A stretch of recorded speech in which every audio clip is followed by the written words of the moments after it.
Hello everyone and welcome to NotMovieHacks. I'm Matt and this is Tyler. And what are we talking about today, Tyler? A few days ago we saw the movie Tomb Raider. And it was fine, except you It really was liked pretty it. good, yeah. I'm a fan of the new Tomb Raider video games. And Tyler only plays games where it's first person and you get loot boxes and kill streaks out of it. I played Horizon. Yeah, so I haven't played the video games, Matt has. And there seems to be a clear distinction. People who play the video game seem to like this movie, and people who haven't seem to just think it's a fine movie. But based on the Rotten Tomatoes score, it's really kind of split. I don't know what the Rotten Tomatoes score is, like I form my opinion for myself. I hate you. So let's start off with some pros about the movie. Mainly the two. What's her name? Alicia Vikander And Walton Goggins. kind of steal the show. Chris Mannix. Hateful Eight. Oh, I don't know. I've only seen Hateful Eight once, but they are fantastic at this movie. Alicia Vikander. I don't know how accurate she is to the video games, but she does a really great job with Those abs are on point. The movie starts off, I want to say, with like a boxing match, and you see Alicia Vikander's like abs, and it made me feel really fat. So, and then Walton Goggins shows up about 30 minutes into the movie, and then he's awesome. Yeah. And then, I don't know, I thought the movie was fine. I thought the first hour and 15 minutes, spoilers, by the way. There's a spoiler review. Spoiler review, been warned, spoilers. I thought the first hour and 15 minutes was kind of really boring, with a few things sprinkled in here and there, and the last 45 minutes. What kind of things? Her first kill, I kind of liked how she actually had a reaction to it. Yeah, she really gives kind of an Oscar performance in this. Like not an Oscar-worthy performance, but like not a generic action movie. Like he has a generic script, but you can tell that she's trying as much in this movie as she would be in like Ex Machina or The Danish Girl. Well, it's like she's definitely giving it her all in this. Yeah, I mean, she hasn't given a bad. I haven't seen The Danish Girl, but she won an Oscar. I haven't seen The Danish Girl either. But I mean, has she given a bad rush? Everything she's been in. She was in that movie. With Dane DeHaan? No, with Jeff Bridges and Jon Snow. The Seventh Son of the Seventh Son. She was in Seventh Son? Yeah. Jon Snow was in that movie? Yeah, he dies in the first like 5 minutes. Okay, there we go. Yeah. But fine. Since Ex Machina, let's say, because Seventh Son came out like 2013. Since Ex Machina, she's been amazing in everything she's done. And this, you can see it. She's really genuinely giving it her all. She really is making this property her own. However, the movie, at least in my eyes, is really cliche and generic.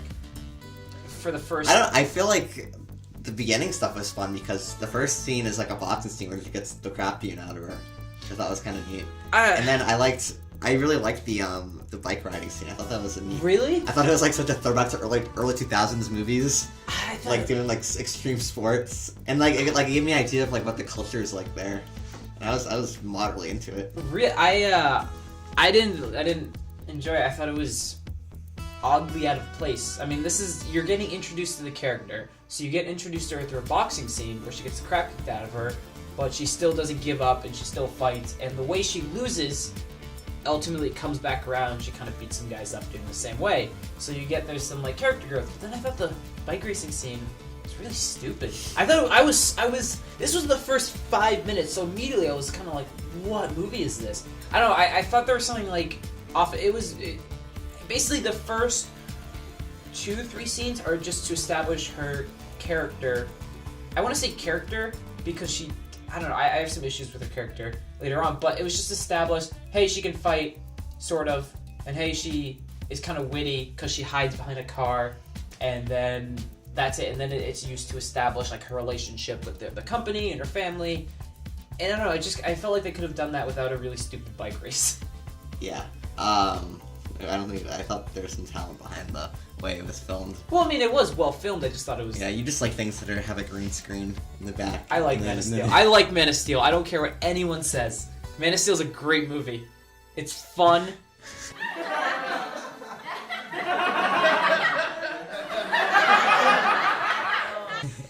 I want you to zoom in on your face during the editing and see all the confidence that's elicited. Man of Steel is fun. What did you think of the later action scenes in Tomb Raider? Let's not jump right ahead. I'm still not done with my rant on it. Oh my god. So I felt like the first hour and 15 minutes are sprinkled with like action movie cliches that get kind of tiring after a while.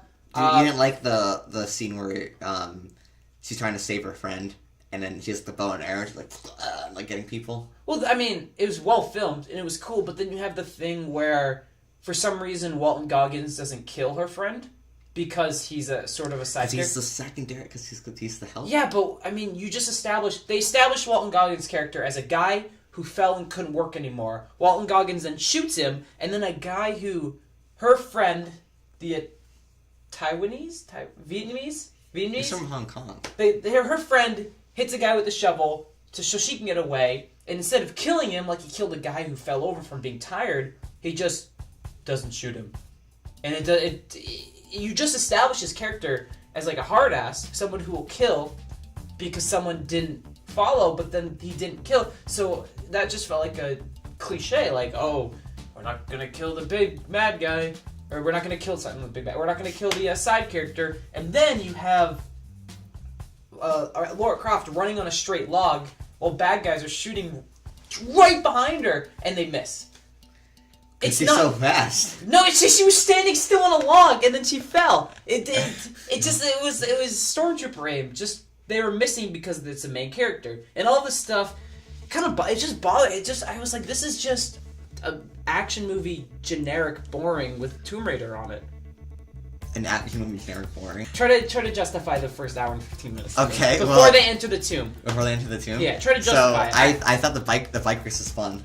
I liked the kind of non-twist with the father. How it's like, oh, she's going on the island to find her father, and you immediately think, oh, he's gonna be dead by the time she gets there. At least I thought he's gonna be dead, but it turns out he's alive. So like that was a twist in the fact that it seems so obvious that he wouldn't be alive, that he was actually alive. And they have some good scenes. I thought the bow and arrow action scene was pretty fun. I also liked the way that she kind of gets to her lowest low, killing that guy in the mud, and she's like barely surviving. Also, you didn't like the. That is a good. Yeah, but you didn't like the airplane part. When they're in the waterfall. I just thought it was. I don't know. There are a few scenes that are very. The reason I don't have a lot of fault with those scenes is because those scenes feel plucked right out of a video game, and their purpose is to feel like they're plucked out of a video game. There's a scene before she crashes on the island with the. There's a scene, sorry, before she crashes on the island with the boat, where something falls in her way, and like a cutscene in a video game, she looks up and has to monkey bar climb over stuff. And the way it was shot, and the way it was kind of executed, felt like, oh, this is just something to harken back to a video game. And I felt like the plane sequence is the same thing. I don't really have any issue with that, because now it's trying to appeal to the video game audience, and trying to feel loyal to that, because I feel like aesthetic-wise and design-wise, they nail it down perfectly. So I didn't really have any issues with it. Then you just said you had an issue with it. The reason I don't have a lot of fault with those scenes. What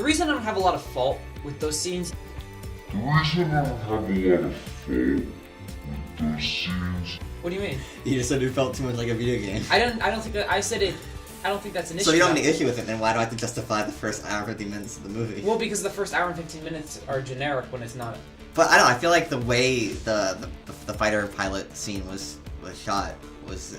I feel like the director, Roar, whatever his name is. His name is Roar? Yeah. That's awesome. You told me that. I did? Yes. That's kind of cool. I don't remember that. And like the way the scale and the weight of the scene itself, I thought was really well established. That like this is like this heavy old piece of junk that's about to break, and like the boop, boop, boop, like everything always like making noises, and like just the whole way it was filmed, I really enjoyed. I really felt like I was kind of going with Laura. Everything made sense scale wise to me. Okay. Which I appreciate. I can see that. I don't know. Nothing really stood out. There's the one scene where she fights the guy where it's dark, it's rainy, and she drowns him in a puddle, and then cries about it because she just killed someone. I really like that, and that kind of transitioned into, I feel like, the good parts about the movie, where the movie kind of develops its own personality, and that's when they actually enter the tomb, and that's when things, I don't want to say kind of become more isolated. You want to talk about the tomb now? Is there anything else in that first hour?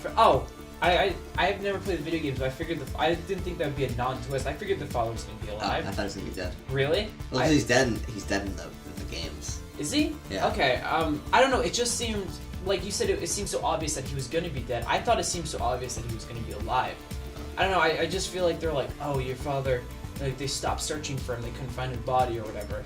I was like, he might be on the island. He might be alive on the island. I was like, and then it turns out he is, and they have like one decent scene of like reconnection, and then there's kind of that. But yeah, then we can get into the tomb. I mean, I want to talk about though. This will all tie into the tomb, like the tomb aspect of it, the actual Tomb Raider part of it. Lara Croft, tell me what arc she has in the movie. What arc is her, like, what character arc does she have? So she's kind of a little bit of a misfit at the beginning. She doesn't have any pride with her name. Like, she doesn't think the Croft name means anything because her father left her. She wants to have nothing to do with her father. Mm-hmm. So then she gets the call to action with the thing, the MacGuffin. It's not really a MacGuffin because she gets it right away. It's just a plot device. Yeah, plot device. And then she goes to the island. She sort of makes amends with her father, and then in the end, her father sacrifices himself for her, and now she has a reason to live.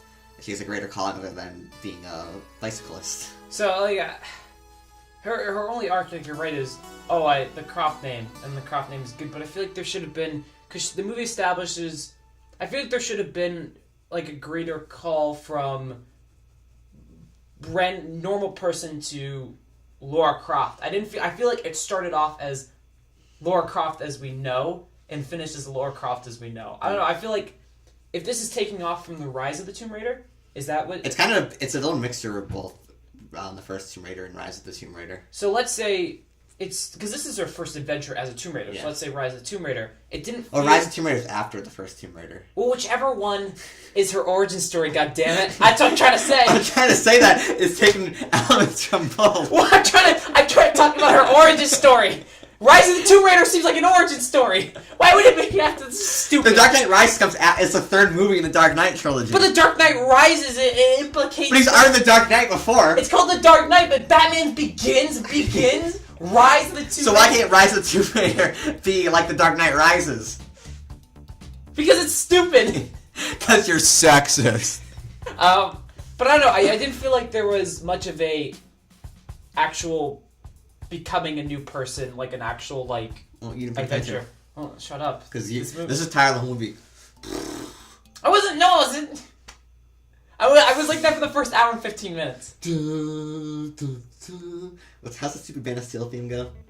Oh, I'll play it right now. Yeah, play it and then cut to Tyler going like. But yeah, so, okay, I didn't feel like she had much of an arc except for the family thing. So let's get to where the movie actually gets good, when they get to the tomb, just to do stuff. I thought it was stylistically really cool. I also did kind of like the twist of, not actually being like a curse, but like a plague. Yeah. I kind of like that. I was like, oh, it's clever. Do you think it's gonna? I immediately thought when they were like, oh, she was trapped on the inside or something. I was like, oh my god, it's gonna be like an undead army or something. Really? Yeah. I thought all the skeletons are gonna be resurrected. Like the Mummy with Tom Cruise. Yeah. So he's not as good as the Mummy. You don't think 1999 is the Mummy? Oh, 1999 the Mummy. Yeah. I was thinking of the 2016 the Mummy. 17 when that movie came out. 17. I was thinking because he fights the zombies. Oh yeah, I was thinking I thought there was an undead army in the Mummy. Oh no. Fraser. I think maybe I don't know. I haven't seen the movie in years, but I kind of like that twist. I thought the movie every once a month. I hate you, and I don't know. I thought that was interesting. The whole contraptions and then the use of the contraptions to fight guys and the confrontation between her and Goggin. There was really one kind of stupid scene where you mentioned it, where the ladder was across a pit. Yeah. Instead of pushing a shot and limping Walton Goggins off the ladder, she hit this like football check him. She instead jumps off the side, grabs the ladder, swings herself up. She got like up. an inch in front of him. He could easily just step on her fingers and have her fall and never be seen again. Yeah, and the movie just ends. Yeah. But it was one of those things where it was They did it purely for movie. Yeah. I did love the scene though where like she takes the finger and just shoves it down his throat and he falls off. That was great. That was awesome. Did they say that the skeletons at the bottom of the pit. Were those all people infected by the plague? Probably. I don't think the writers really thought that. They were like, oh, it looked cool if there was dead bodies down there. We should talk about the best part of the movie though. What? Is Nick Frost. Yeah. Nick Frost is in potatoes. Nick Frost is in 2 scenes. Is in 2 scenes. I thought he was only going to be in 1. I actually forgot he was in this movie by the time I went to go see it. He's in 1 very, very funny scene about 30 minutes into the movie, and then in the trailer, where everyone with a half a brain called it, when she has the brain, she's like, I'll take 2. That's the last scene in the movie. Yeah. Yeah, it's the last scene in the movie. He's in 2 scenes, and he's the funniest part of the movie. Yeah. There are some like bits of humor, but I want a sequel to this movie specifically, so we get more Alicia Vikander and Nick Frost. That'd be awesome. Going back, because Nick Frost is in nothing now. I can't really think of anything. I feel like he's doing TV shows. He's probably doing a lot of British TV shows. We'll put his IMDb up thing right here. So I don't know. We don't know what he's doing, but yeah. I don't know. The movie also blatantly sets up for a sequel. It has an ending to the story, but then there's 10 minutes left to film where it's like, oh no, look at Trinity. And then it ends really abruptly. Like, she says a line, it's like, oh, it's just what we do. And then it cuts. Yeah. Like, it feels like it cuts right before her line even finishes. I don't know, because it just goes Tomb Raider. And I was kind of like, oh, that's weird. But they very blatantly set up for a sequel. And I think the movie's set around to make around 25 to 30 million is what initial reports from Box Office Mojo were saying. So less than Black Panther in its 4th weekend. We were going to get tickets for the movie, and there was like a little line like that, and we couldn't figure out, is everyone seeing this for Tomb Raider? It's either Black Panther again, The Wrinkle in Time, which I don't think made a lot of money its 2nd weekend. Then you have the Love, Simon movie, and then there's this God movie with Dennis Quaid. Yeah. That's out, but I don't know. It just Dennis Quaid. And then. So the movie ends really abruptly. I don't know, I've been talking for like 15 minutes straight. You want to say something? You got it, champ. Oh god. The last 45 minutes, the whole action scene, there was no way her father was going to live, right? I mean, you knew her father was going to die, right? I guess. Okay. Alright. Because that's... I wish they would have done something like, oh, the father clearly was going to die, but they make him live. But he dies, and they stop the plague that instantly kills, and they blow it up, and then the movie ends with a setup to the sequel, and I'll see it. I mean, we don't have respect for ourselves. Yeah, we don't have respect for ourselves. Dignity. I don't know. I like the fact that this movie is like a mid-level budget movie. How much was the budget? I think like 40 million. Really? 40, 50 million, maybe. Well, I mean, how much can you imagine they put into this? How much? Well, I'm sure Alicia Vikander's workout trainer cost a pretty penny. Oh my god. Alicia Vikander is a very, very attractive woman. I'll put up a picture of her now. This is so awkwardly edited. Yeah. So, Tomb Raider, Matt, do you recommend Tomb Raider? Do we have any other points, though? Like, any other? No. You covered every single point. Okay. I couldn't believe it, how well you covered this movie. What's with that scene in the movie where the 3 kids like steal her backpack? It was cool parkour. It was just, but it wasn't even like really cool parkour. It was like. Could you do it? Yeah, I could. She doesn't do much. She runs. Tyler, you trip on flat concrete. I did almost slip in mud coming up earlier today, but. But there's not a lot of like cool like. The girl doesn't take your backpack. You go, what? You fall to the ladder, but no one would push you. You would just show with the knife and I just walk into it. Yeah. I'm like, oh, come back. Stay where you are. Well, Hong Kong's really nice. They're just like, yeah. Whoa. At least I kept my backpack. What I meant to try to the point I was trying to get across was a lot of like the cool things they're trying to establish weren't really like really cool. They were kind of like serviceable stuff. I don't know. The movie's hopefully going to get a sequel. I recommend the movie, but I recommend you play the video games first. Because they're very fun. I don't know. I recommend this movie purely off the basis that you go see it instead of Black Panther.